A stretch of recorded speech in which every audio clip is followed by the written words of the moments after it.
Hello friends, welcome to my YouTube channel. तो आज हम लोग डिफ्रेंशिएशन शुरू करेंगे या हिंदी में अवकलन। तो अवकलन शुरू करने के लिए हमको पहले कुछ जो डिफिनीशंस है वो देखना होगा। और आप लोगों ने ये बहुत सुना होगा कि D D X of x के पावर एन बराबर एन एक्स के पावर एन माइनस वन और D D X of sine x बराबर कास यक्स, ये सब आप लोगों ने सुना होगा। तो हम देखेंगे कि ये सब जो हैं ये आते कैसे हैं, यानी D D X of X के पावर एन ये इतना कैसे हो जाता है, या D D X of sine x ये कास एक्स क्यों हो जाता है। तो ये सब देखने के लिए पहले हम लोगों को कुछ डिफिनीशंस देखना होगा और कुछ नोटेशंस हैं जिसका यूज करेंगे। तो उन सब नोटेशन का मतलब और जो उससे संबंधित कुछ परिभाषाएं हैं वो देखते हैं। तो जो सबसे पहली डेफिनेशन है वो ये है कि dependent and independent variable, dependent and independent variable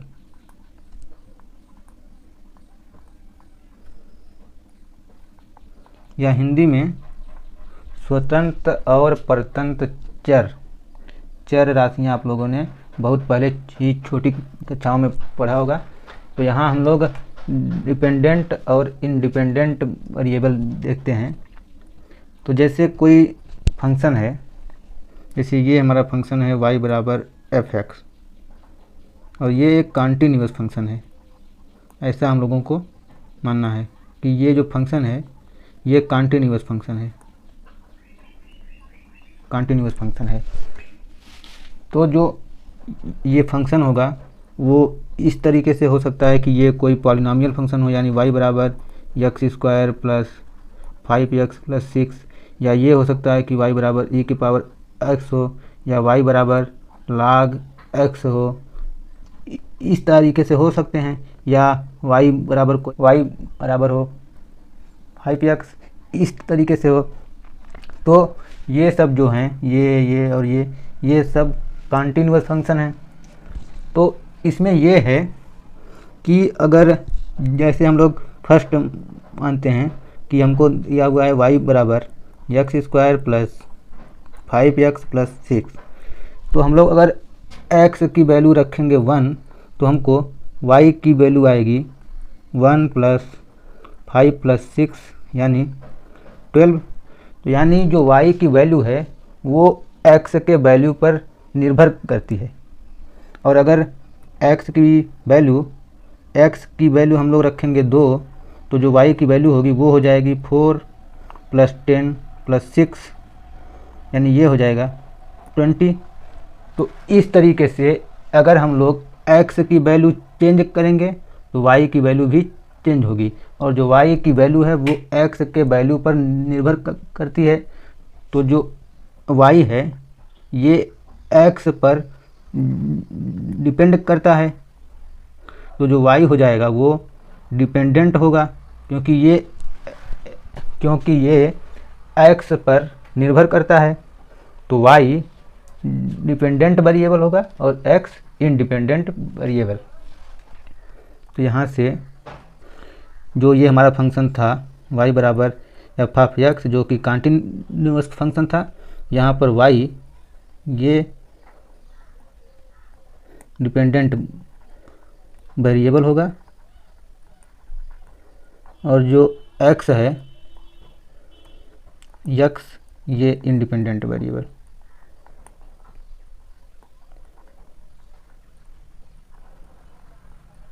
independent variable. तो ये तो हुआ डिपेंडेंट और इंडिपेंडेंट वेरिएबल हम लोग कैसे पहचानेंगे। अब अगर ये हमारा फंक्शन है y बराबर एफ एक्स और x का मान हम लोग एक जनरल केस लेते हैं कि अगर x का मान रखते हैं x1 तो यहाँ से y का मान हमको आता है y1, और x की वैल्यू अगर हम लोग रखते हैं x2 तो y की वैल्यू हमको मिलती है y2। ये हम लोग मानते हैं कि ये हमको मिलता है। तो हम कहेंगे या कह सकते हैं कि यक्स के मान में x2 माइनस x1 वृद्धि करने पर y की जो वैल्यू है, y के मान में y2 माइनस y1 की संगत वृद्धि होती है। यानी जिस तरीके से मैंने इस एग्जाम्पल में बताया, इसमें कि अगर x का मान रखे हैं 1 तो y की वैल्यू आई है 12, और x का मान रखे हैं 2 तो y की वैल्यू आई है 20। तो अगर x में संगत वृद्धि जो है x2 माइनस x1 है, 2 को अगर हम लोग माने x2 और 1 को माने x1, तो x2 माइनस x1 होगा 1 होगा, और y2 माइनस y1, y2 है 20 और y1 है 12, तो y2 माइनस y1 आएगा 8। तो इस तरीके से ही यहाँ पर हमने एक जनरल माना हुआ है कि x का मान x1 रखने पर y का मान y1 और x का मान x2 रखने पर y का मान y2 है। तो हम ये कहते हैं कि x के मान में x2 माइनस x1 वृद्धि होने पर y के मान में संगत वृद्धि y2 माइनस y1 है। और x के मान में वृद्धि को हम लोग, यानी इसको हम लोग डेल्टा x, ये एक नोटेशन है, और y2 माइनस y1 को हम लोग डेल्टा y से निरूपित करते हैं। ये एक नोटेशन है। और यहाँ पर एक नोट है, इम्पोर्टेंट नोट, कि ये जो डेल्टा x है ये इस तरीके से नहीं है कि यहाँ पर डेल्टा और x का मल्टीप्लिकेशन है। ये एक पूरा, ये एक नोटेशन है। और इसी तरीके से डेल्टा y भी एक नोटेशन है, ना कि डेल्टा और y का मल्टीप्लिकेशन। तो यहाँ तक हम लोगों का हुआ डिपेंडेंट एंड इंडिपेंडेंट वेरिएबल्स के बारे में। तो हम लोग अब जो आप लोगों ने देखा हुआ है कि dy बाई dx लिखते हैं, इसकी परिभाषा देखते हैं अब। तो ये है कि y अगर x का एक कंटिन्यूअस फंक्शन है, यानी जो अभी हमने ऊपर लिया हुआ था y बराबर f ऑफ x, और ये एक कंटिन्यूअस फंक्शन है, कंटिन्यूअस फंक्शन है, और x जो है, x इस केस में इंडिपेंडेंट वेरिएबल था और y डिपेंडेंट वेरिएबल था। तो y x का एक सतत फलन है, और x में अल्प वृद्धि डेल्टा x होने पर y में संगत वृद्धि डेल्टा y है। जो ये अभी हमने बताया था, ये वाला, ये अभी कि x में अगर अल्प वृद्धि डेल्टा x होने पर y में संगत वृद्धि अगर डेल्टा y है, तो यहाँ पर है, इसकी परिभाषा इस तरीके से है कि ये लिमिट है, लिमिट डेल्टा x, जो x में अल्प वृद्धि है उसको 0 की ओर टेंड करने पर, और ये वैल्यू हम फाइंड करते हैं delta y upon delta x, delta y upon delta x। इस लिमिट को, इतना पूरे को y का x के सापेक्ष, यानी ये जो फंक्शन दिया हुआ है इसका x के सापेक्ष अवकल गुणांक या अवकलज, यानी डिफरेंशियल कोफिशिएंट या डेरिवेटिव बोलते हैं। इसका नोटेशन ये है जो आप लोग यूज करते हैं, dy बाई dx, या ये है इसका नोटेशन ddx ऑफ y, या एक दूसरा नोटेशन है ddx को हम लोग बोलते हैं कैपिटल D और y को y है, तो ये दूसरा नोटेशन है। या एक दूसरा नोटेशन है वो है सिर्फ y और डैश लगाते हैं, या एक दूसरा नोटेशन है यहाँ पर, या इसको बोलते हैं y और नीचे लगाते हैं 1। तो ये सब तो नोटेशन है, आप लोग किसी का भी यूज कर सकते हैं, जो आप लोगों को सुविधा लगे उसको यूज कीजिएगा। तो यहाँ से ये हमारा आया dy बाई डी एक्स बराबर limit delta X tends to 0 delta Y upon delta X. इसको भी अगर हम लोग पढ़ते हैं तो इस तरीके से पढ़ते हैं कि डी एक्स ऑफ वाई, इस तरीके से पढ़ते हैं इसको। और यहाँ पर ध्यान देने वाली बात है कि जो ये delta Y upon delta X है, ये है डेल्टा वाई भागे डेल्टा एक्स, ये एक भिन्न है। लेकिन यहाँ पर जो डी एक्स ऑफ वाई है, इसको भी बहुत से लोग समझते हैं कि ये भी है डी वाई, ये भी है डी वाई भागे डी एक्स, लेकिन ये डी वाई भागे डी एक्स नहीं है, ये है डी एक्स ऑफ वाई। यानी कोई अगर फंक्शन दिया हुआ है वाई बराबर एफ ऑफ एक्स, तो उस फंक्शन का एक्स के रिस्पेक्ट में डिफ्रेंसिएशन है। और इस डी एक्स, जो ये डी एक्स है, ये एक ऑपरेटर है। यहाँ पर जो डी एक्स है, डी एक्स, इसको हम लोग कैपिटल डी से भी डिनोट करते हैं। और ये जो होता है इसको हम लोग बोलते हैं डिफरेंशियल ऑपरेटर, डिफरेंशियल ऑपरेटर।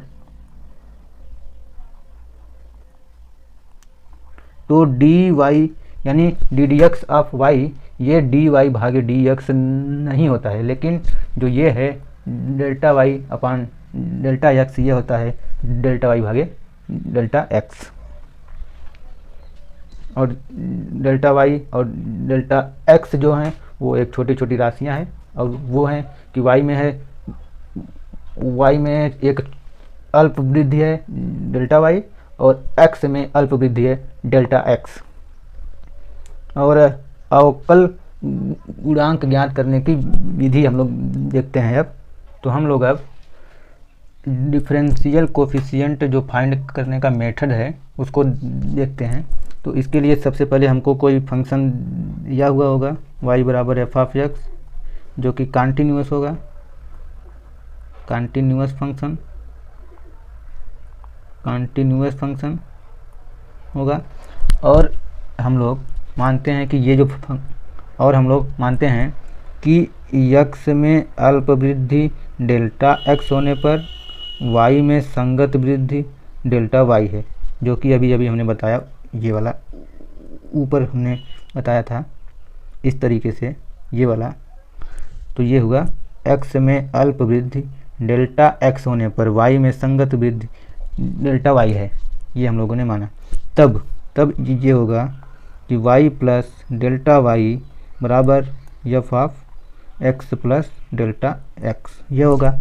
और हम लोगों को फाइंड करना है limit delta X tends to 0 delta Y upon delta X. तो ये सबसे पहले हमको फाइंड करना होगा delta Y upon delta X. तो यहाँ पर हम लोग इस तरीके से इसको करते हैं कि y plus delta Y minus Y करते हैं, तो ये y और ये y हो जाएगा कैंसिल, तो बचेगा हमारा डेल्टा y बराबर ये होगा F of X plus delta X minus Y बराबर है एफ ऑफ एक्स, तो यहाँ से हो जाएगा एफ ऑफ एक्स। इसके आगे इस तरीके से हो जाएगा कि ये y और ये y हुआ कैंसिल हुआ, और यहाँ से हो जाएगा डेल्टा y बराबर F of X plus delta X minus F of X. तो यहाँ से delta y upon delta X हो जाएगा F of X plus delta X minus F of X upon delta X. तो अब जो हमारी परिभाषा ये है कि डी एक्स ऑफ वाई बराबर limit delta X tends to 0 delta Y upon delta X होता है।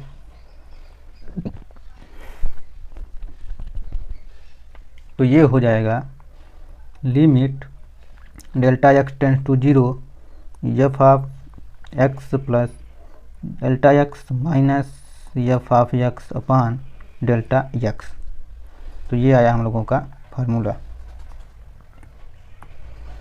ये आया हम लोगों का फार्मूला। तो अब हम लोग क्या करते हैं आगे इसके कि जो ये बार बार हम लोग लिख रहे हैं डेल्टा एक्स, तो इसके लिए एक दूसरा नोटेशन मानते हैं कि डेल्टा एक्स को हम लोग मान लेते हैं एच, तो हम लोगों को लिखने में सुविधा होगी, तो इसलिए डेल्टा एक्स को मान लेते हैं कि ये है एच। तो यहाँ से हो जाएगा, ये हो जाएगा D D X of Y बराबर लिमिट h टेंड्स टू 0 होगा और f of x plus h minus f of x upon H. तो ये होगा हमारा फार्मूला, और इसी फार्मूले का यूज करके हम लोग फाइंड करेंगे कि D D X of x की पावर n होता है n एक्स की पावर n माइनस 1, और D D X of sine x होता है कास x, और सब जो फार्मूले आप लोगों ने पढ़े होंगे उन सभी फार्मूले का डेरिवेशन इसी फार्मूले का यूज करके होगा। तो हम लोग देखते हैं अब फिजिकल इंटरप्रिटेशन ऑफ डेरिवेटिव। तो इसके लिए मानते हैं हम लोग कि कोई एक व्यक्ति है, जैसे मान लेते हैं ये एक व्यक्ति है, ये इस पॉइंट से, इस पॉइंट को मान लेते हैं हम लोग ओ है, यहाँ से चलना शुरू करता है, ये पॉइंट है ओ यहाँ से चलना शुरू करता है, और ये मान लेते हैं कोई सड़क है ओ एक्स, इस सड़क पर चल रहा है। तो बिंदु ओ से, यानी ये अगर 5 सेकंड चलेगा तो मानते हैं कि अगर 5 सेकंड चलेगा तो मानते हैं कि ये इस पॉइंट पर पहुंचता है। इस पॉइंट का नाम हम लोग चूज करते हैं पी, और मान लेते हैं 8 सेकंड में या 6 सेकंड में ही मानते हैं कि ये पॉइंट मानते हैं ये क्यू, यहाँ पर 5 सेकंड में, यहाँ पर मानते हैं कि 8 या 9 सेकंड में ये पॉइंट क्यू पर पहुंचता है। तो यानी जो इस व्यक्ति द्वारा चली गई दूरी है तो वो समय पर निर्भर करती है। इस व्यक्ति द्वारा चली गई जो दूरी है वो समय पर डिपेंडेंट है। तो यानी जो दूरी है वो समय t, समय को t से, तो जो व्यक्ति द्वारा चली गई दूरी है वो दूरी व्यक्ति द्वारा लिए गए समय को हम लोग t से निरूपित करते हैं। तो इस समय t का जो व्यक्ति द्वारा चली गई दूरी है इस समय का फंक्शन होगा, यानी जो हम लोग पहले लिखते थे y बराबर f ऑफ x, यानी y x का फंक्शन था, तो जो दूरी है वो t का फंक्शन है यहाँ पर। तो अब हम लोग जनरल केस मानते हैं कि पॉइंट P पर ये t0 समय पर पहुँचता है और Q पर t0 प्लस h समय पर पहुँचता है। ये हुआ, यानी अब जो OP है, OP जो दूरी है OP, ये तो हो जाएगा f ऑफ t0, क्योंकि जो व्यक्ति द्वारा चली गई दूरी है वो समय का एक फंक्शन है। तो जो OP दूरी है वह व्यक्ति t0 समय में पॉइंट P पर पहुंचता है, तो OP बराबर f ऑफ t0, और जो OQ होगा OQ बराबर f of t0 plus h। अब हम लोगों को PQ फाइंड करना है, PQ दूरी, तो PQ बराबर होगा OQ माइनस OP, ये होगा। तो ये हो जाएगा f of t0 plus h minus f of t0, ये होगा PQ जो दूरी हुई, यानी यहाँ से यहाँ तक ये आया। ये पॉइंट P से Q तक में इस व्यक्ति की चाल हम लोग निकालते हैं, औसत चाल। तो चाल बराबर आप लोग जानते हैं चाल बराबर दूरी बटे समय, या इंग्लिश में होगा ये स्पीड बराबर डिस्टेंस अपॉन टाइम। तो डिस्टेंस तो हमको पता है पी क्यू, और टाइम होगा यहाँ से पॉइंट पी से पॉइंट क्यू तक जाने में जो समय है वो है एच, क्योंकि T zero plus H minus T zero ये आएगा हमारा एच। तो अब दूरी अब पॉइंट पी से क्यू तक में इस व्यक्ति की औसत चाल जो होगी, यहाँ से स्पीड एवरेज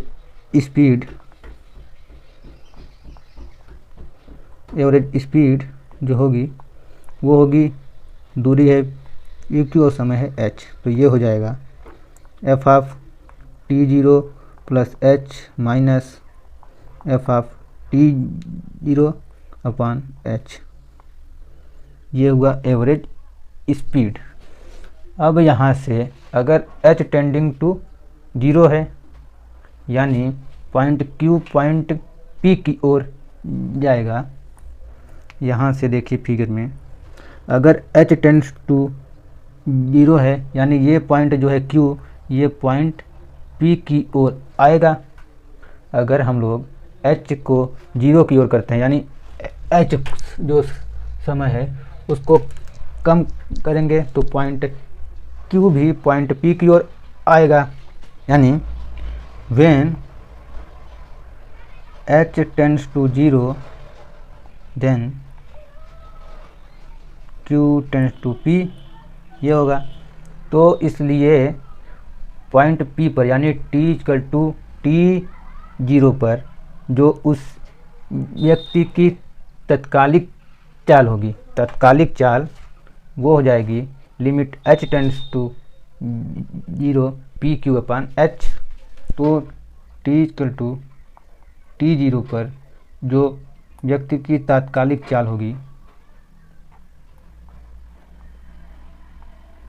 तात्कालिक चाल वो होगी limit H tends to zero, क्योंकि यहाँ पर हमने माना है कि जब एच टेंड्स टू जीरो है तो point Q tends to point P, तो तात्कालिक चाल होगी वो होगी limit H tends to zero F of T zero plus H minus F of T zero upon H.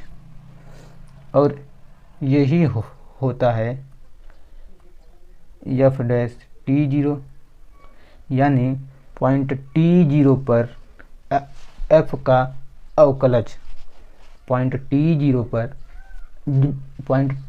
पर उस फंक्शन का अवकलज। तो जो पॉइंट टी जीरो पर, या इस तरीके से कहें कि अगर एफ टी से ये है कि अगर एफ टी से हम लोग किसी व्यक्ति या किसी पार्टिकल के टेंस को निरूपित करते हैं और समय टी पर, तो जो एफ डैश टी जीरो हमारा आता है, एफ डैश टी जीरो ये हमारा होता है पॉइंट समय T equal to T zero पर उस पार्टिकल की तात्कालिक चाल। तो ये तो हुआ फिजिकल इंटरप्रिटेशन।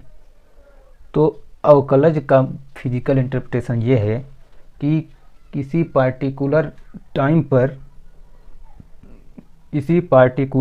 पर व्यक्ति या पार्टिकल की तात्कालिक चाल को हम लोग फाइंड कर सकते हैं। तो हम लोगों को देखना है अब ज्योमेट्रिकल इंटरप्रिटेशन। तो सबसे पहले जो हम लोग मानते हैं कि y बराबर एफ ऑफ एक्स है और ये डिफरेंशिएबल फंक्शन है,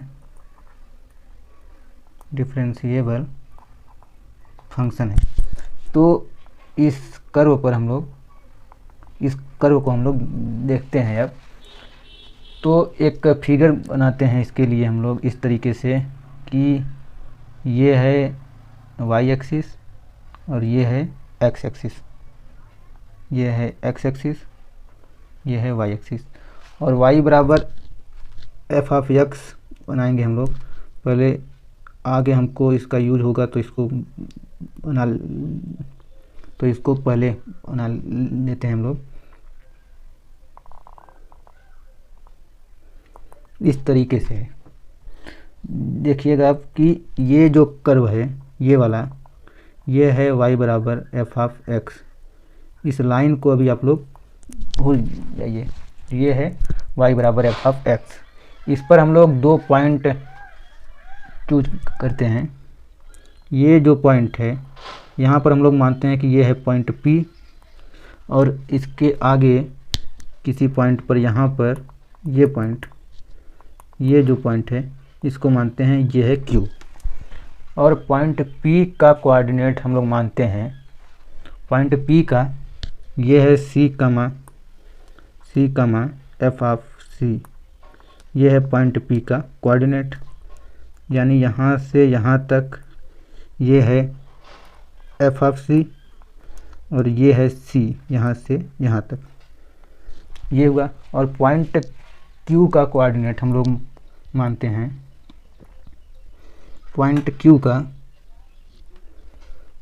इसको मानते हैं C plus H comma F of C plus H, F of C plus H. ये हुआ पॉइंट Q का कोऑर्डिनेट, यानी जो इतना है ये है F of C plus H, और यहाँ से यहाँ तक ये है C प्लस एच। ये हुआ, ये तो हुआ हमारा फिगर। और इस पॉइंट्स को कुछ नाम देते हैं, ये है M, और इस पॉइंट को बोलते हैं L, और ये पॉइंट O है, और इस पॉइंट को मिलाते हैं यहाँ से यहाँ तक, इसको हम लोग मानते हैं ये है N पॉइंट। अब हम लोग देखते हैं कि ज्योमेट्रिकल इंटरप्रिटेशन क्या होता है।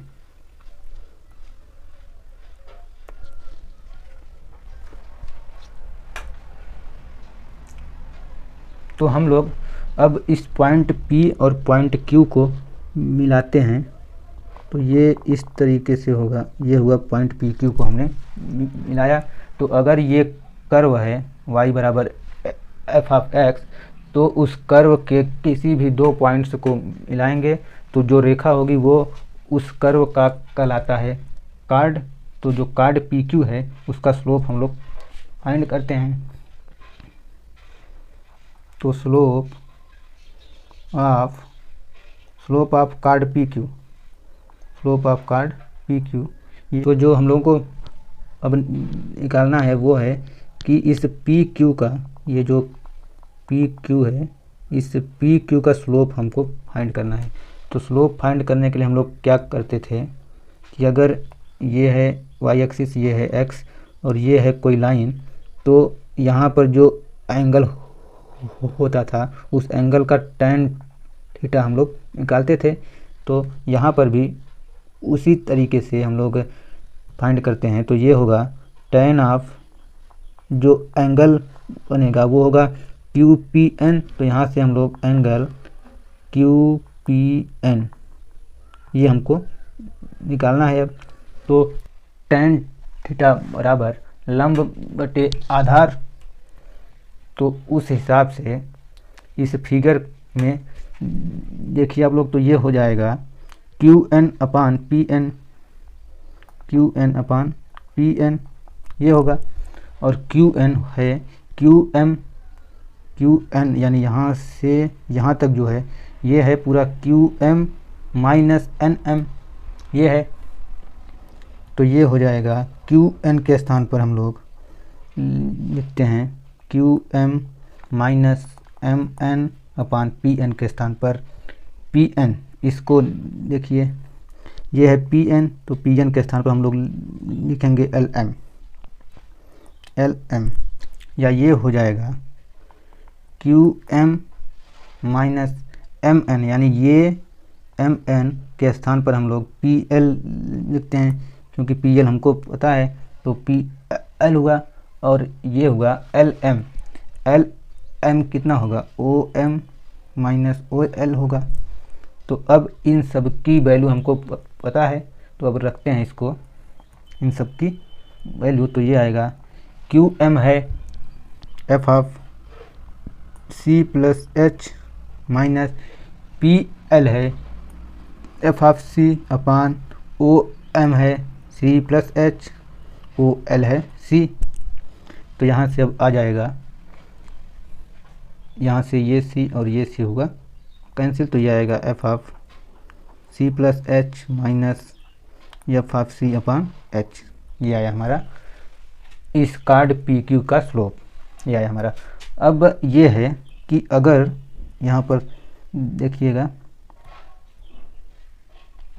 कि अगर ये जो पॉइंट क्यू है ये पॉइंट पी की ओर जाए, यानी इस पॉइंट पी को पी की ओर हम लोग लाएं, तो एच टेंड्स टू 0 होगा। अगर ये पॉइंट पी की ओर आएगा तो जो ये है एच, ये 0 की ओर जाएगा।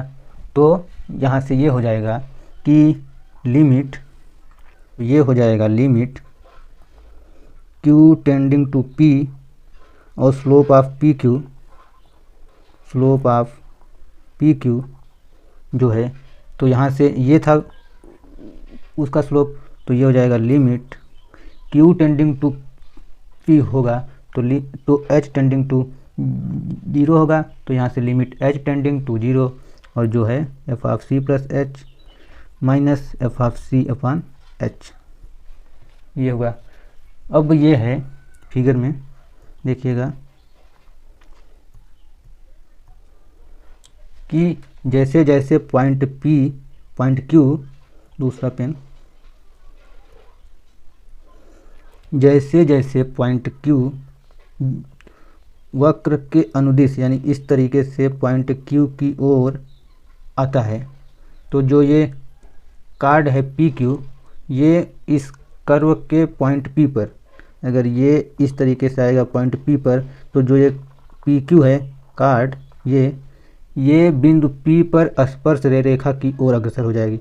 अगर इस पॉइंट क्यू को हम लोग पी की ओर लाएंगे तो ये जो पी क्यू है ये इस स्पर्श रेखा की ओर अग्रसर हो जाएगी। तो जो हमारा ये आया था, यानी ये जो था कि limit Q tending to P slope of P Q, तो ये हो जाएगा कि उस कर्व के पॉइंट पी पर जो स्पर्श रेखा की स्लोप है वो limit H tending to 0 F of C plus H minus F of C upon H होगी। ये हो जाएगा slope of tangent line at point P, slope of tangent line at point P of the curve, ये हो जाएगा limit, ये हो जाएगा ये जो limit H tending to 0 F of C plus H minus F of C upon H, और ये नोटेशन है इसका एफ डैश सी का। तो ये आया हमारा कि पॉइंट पी पर कर्व का जो पॉइंट पी पर और उस, तो ये आया हमारा कि उस कर्व के पॉइंट पी पर टेंजेंट लाइन का जो स्लोप है वो एफ डैश सी के बराबर होगा।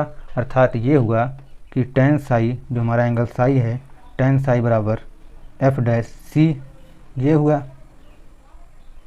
क्योंकि जो कार्ड पी क्यू था वो उस टेंजेंट लाइन की ओर अग्रसर होता है जब क्यू पी की ओर उस कर्व के